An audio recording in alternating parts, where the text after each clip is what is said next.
Hey everyone, welcome to Java Python Interview Hub, the place to crack coding interviews with confidence.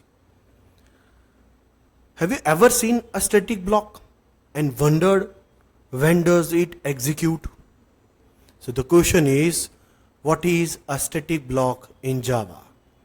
Static block run once when the class is loaded, even before the constructor or main method. This is the most important thing, right? So used to initialize static variables.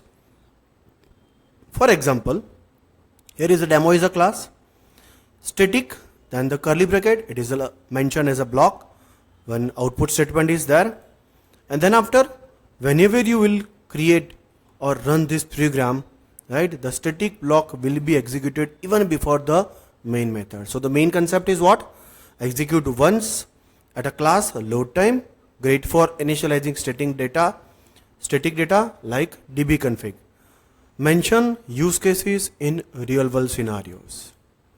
So don't just code, understand and subscribe to Java Python Interview Hub. Thank you guys.